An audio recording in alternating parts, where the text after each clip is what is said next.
Hello and welcome back to Seaside Garage. It's time to go back to the 80s and the Saab 900 Turbo Commander. The first step in this project, which is very often the case, is to assess the engine. I have no idea if this engine works. All that I know is that it was running when it was parked around 10 years ago in that garden. I want to start it up because I want to be able to move the car in and out of the garage and put it on the lift and all that. So it's an important first step. If any of you saw the Princess video when I started that up, I almost sucked in an entire mouse nest into the engine. I'm going to try to at least attempt to not do that this time. So there's a big possibility of rodents has been in this engine bay. I see some stuff all around, some nesting. Oh, that's actually some kind of fur. I don't know where that comes from, but it's... I know what this is. This is fur from a deer. I think it's mouse or maybe birds that has been taking that from somewhere and put it in here. What I'm gonna do now is to just quickly vacuum clean the worst of it off.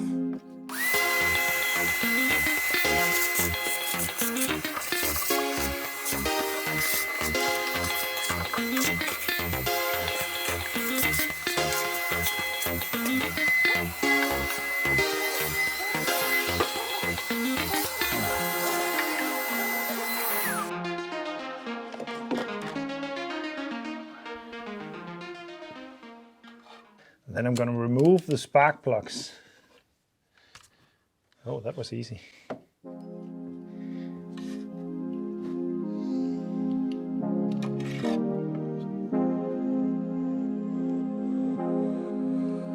If it looks like a spark plug and smells like a spark plug, it's probably a spark plug.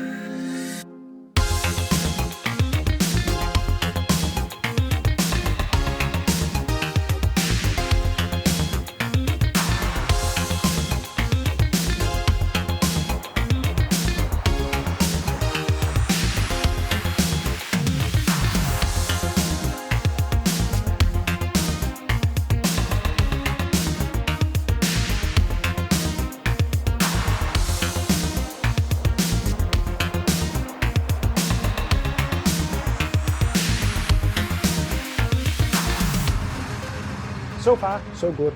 There are no evidence of anything wrong on the spark plugs. They could have been rusty or something like that, but they look the right color and they look lubricated actually. And they don't look dry in any kind of way, so I think that's a good sign. Next up, here's the big thing. I'm gonna squirt some oil into it, let it sit for a while, and then I'm gonna try to turn the engine. I cannot, this engine is rather funky in its design, so the clutch is up here and the front of the engine is back here. Down there is the main pulley, and I cannot reach it really with any kind of tools to turn it. So what I'm going to do is to gently try to spin the engine with the car, actually. Put it into gear and then rock it forward and backwards, and then hopefully I will get it to move a little bit. If this engine turns out to be a runner, it's going to smoke a lot because there's a lot of oil in the combustion chambers now. That doesn't really matter. I don't even think it's got a catalytic converter, so it won't damage anything either. But we're not going to start it right now. We're going to see if we can spin the engine just a little bit.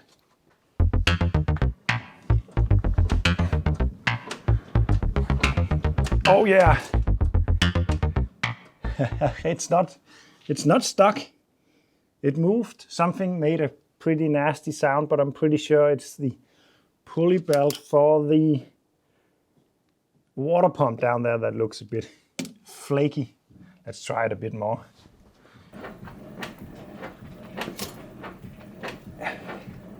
It moved and it made some nasty sounds, but it's making it from this area, not the engine. So I think the engine is completely fine.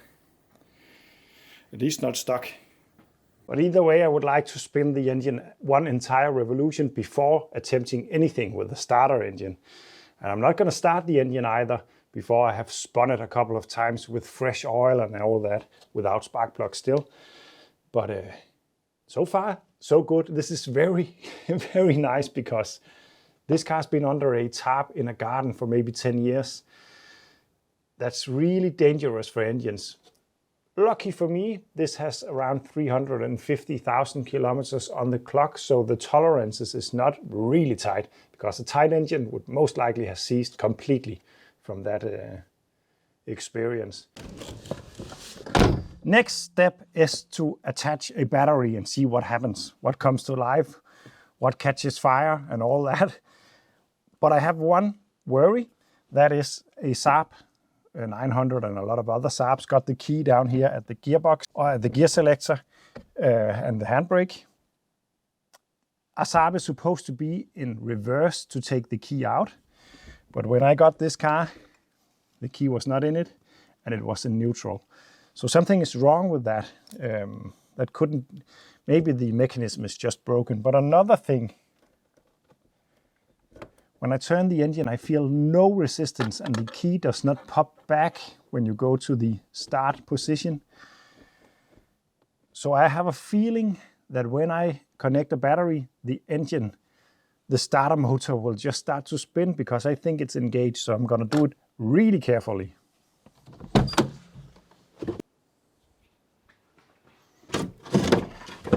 And because there is a big possibility that the starter motor will engage when I put on the terminal, I'm going to make sure that it's in neutral and I'm going to just touch the terminal really gently and see what happens. Then let's try.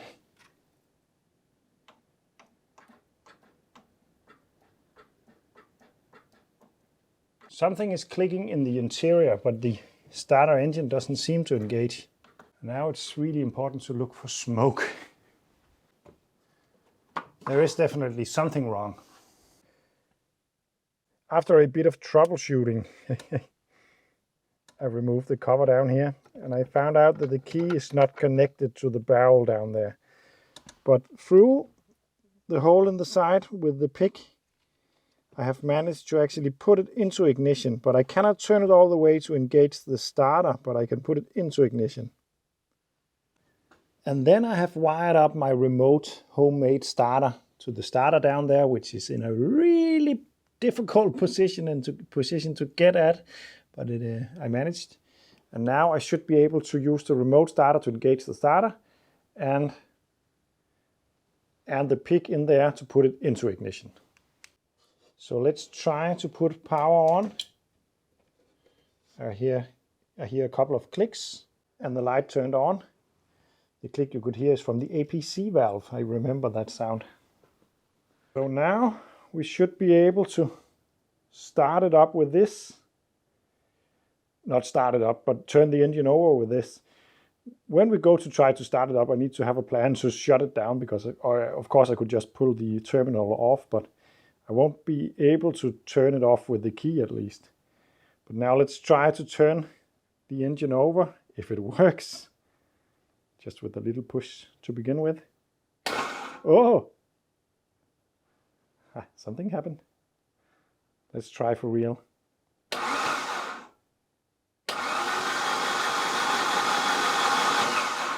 This is sounding really nice. Remember, there are no spark plugs in it at the moment, so there is not supposed to be any resistance, and it really sounds that way.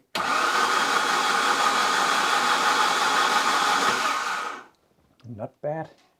So the engine seems to turn freely. I don't know how the oil pressure is just yet. I think it will have to turn a bit quicker to actually assess that. But what I'm going to do now is to drain the oil, put in some fresh one, new oil filter, and then go on to check out the fuel system because we need to drain the old fuel as well.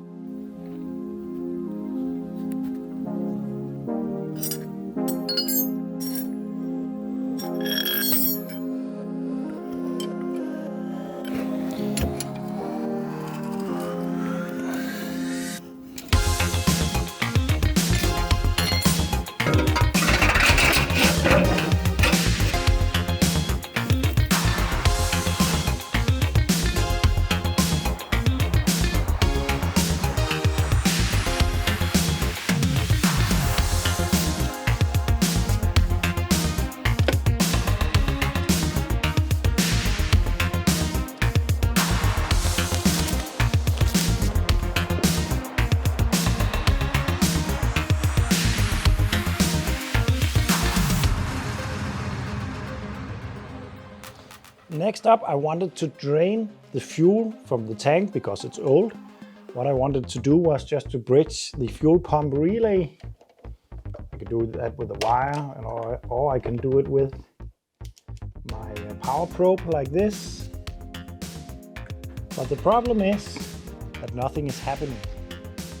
So I went looking for the fuel pump. Normally on a lot of cars it's underneath here. So I jacked up the car, but it's not there. I found it in the boot. Right there is the fuel pump. What I'm going to attempt is to remove it because it doesn't work. I can feel that it has heated up slightly from attempting, so it's most likely stuck. What I'm going to attempt is to take it out and hopefully I can clean it and make it work.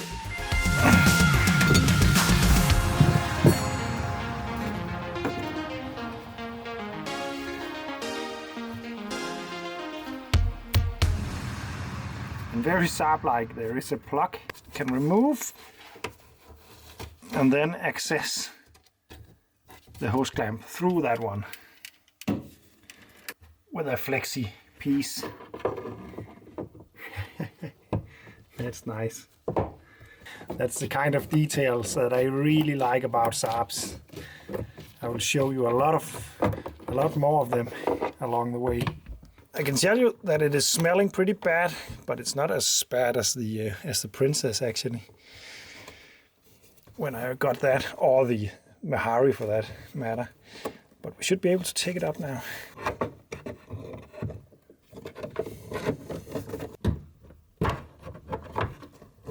Like that.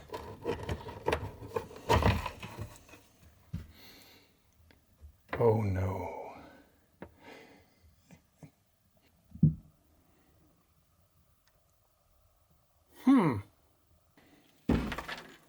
That's not gonna work.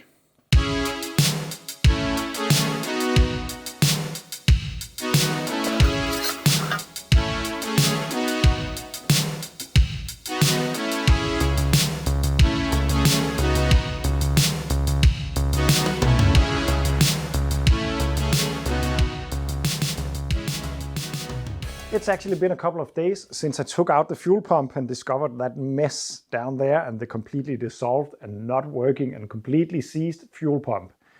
I have been busy with some other stuff, but later that evening actually, I contacted a guy living not that far from me who has a lot of parts and asked him if he had one of these pumps, and luckily for me he did. He also had a lot of other parts, ignition module that I need, and some other stuff that he actually just gave to me. So thank you for that. I'm going to fit that new fuel pump and hopefully it works. We're going to test it, but I'm going to put it back in. I have already cleaned out the tank, got all that extremely disgusting old fuel out of there, and also all the gooey crap kind of stuff and the old dissolved filter and all that. So I'm going to fit that, and then we're going to test it the same way as we did before, and hopefully we can make it make some kind of sound. But as you can see down there now, I think you can see it, it is really clean. I'm going to fit that fuel pump now and then take you back when it's back in. So let's check if that newish fuel pump actually works. But before that, let me just show you this fuse box, because when I got my first Saab, I remember this moment when I had to check a fuse for some reason and found this fuse box. It's so nicely done when you compare it to anything else from that time. The A112 Abarth is pretty much the same year, and it's just the old kind of fuses just thrown under the dash and really not organized. This one with 2 finger screws and completely sealed environment, and all the fuses are labeled and all that. It is just so neat, and it's just so Saab-like in my opinion. This is the fuel pump relay. So let's test it using a piece of wire. Should make a sound. It is making some kind of sound. That's good news. Let's put in some fuel and see if we can make the fuel come from the tank and up to the engine, because that would be kind of important for starting up this Swedish beast of a car.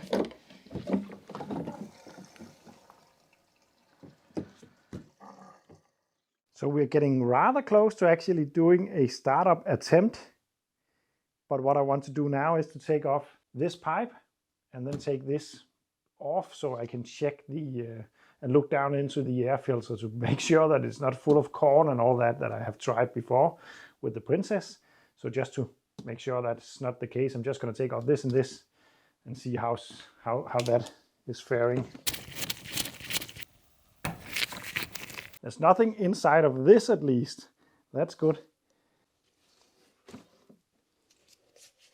Nothing in here either. And then gently, I'm just going to lift up this. This is the airflow meter. This will rise up when air flows through it. And that gives the signal, the mechanical signal to this to squirt in the fuel. Well, it looks all right down there. I don't know if you can see it. So I fitted the spark plugs back in. Now we need to fit the spark plug leads. And the guy I got the other stuff from also had some of those because I'm missing two. And then it's just about getting the right order.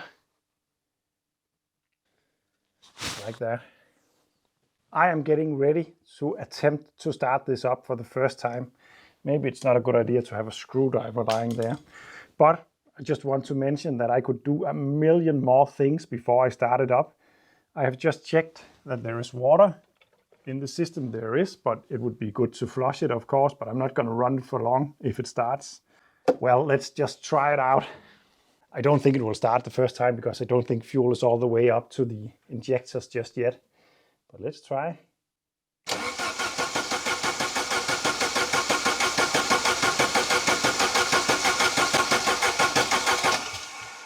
Let's try again. Oh, wait a second. I forgot to fit that ignition module. But it makes sense that it wouldn't start without this one at least. Let's try to put that one in.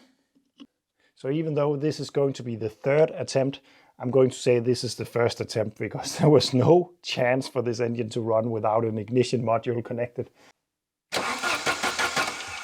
Oh, another thing that I forgot.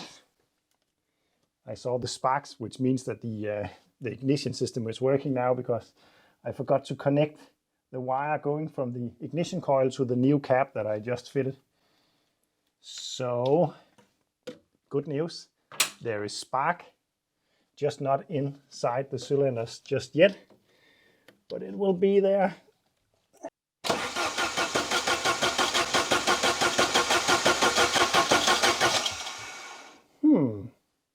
Still don't really like the sound the fuel pump is making because it's not really making the woo sound. It's just duck, duck, duck, duck. I'm gonna try to jump it a bit more.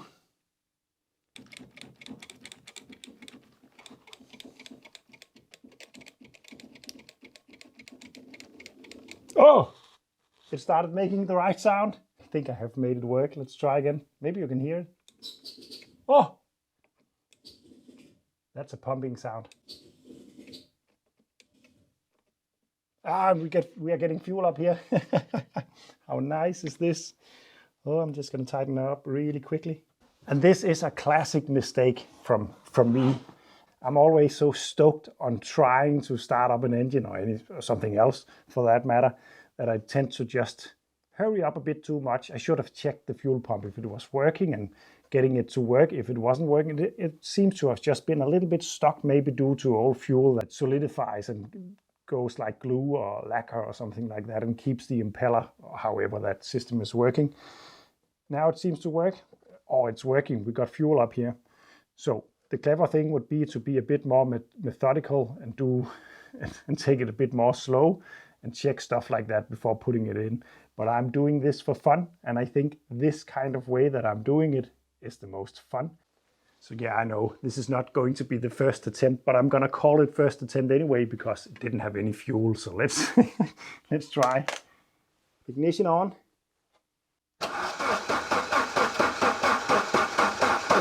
Yeah, we're gonna try another battery.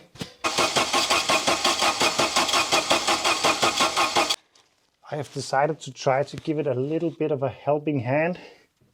I am going to squirt some more starter liquid directly into this to attempt to just kickstart it. Just make it sound like an engine for a second. That would be nice because this video is getting really long. Squirt a bit in.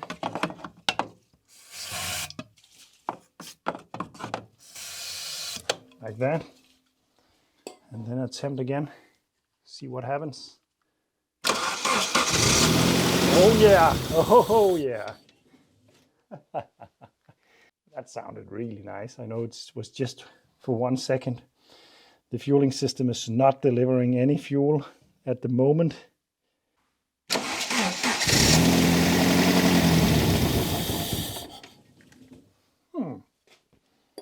Not bad. Unfortunately, I have to end this video now. I have some other stuff to do and I would like to get this video out, but it's running.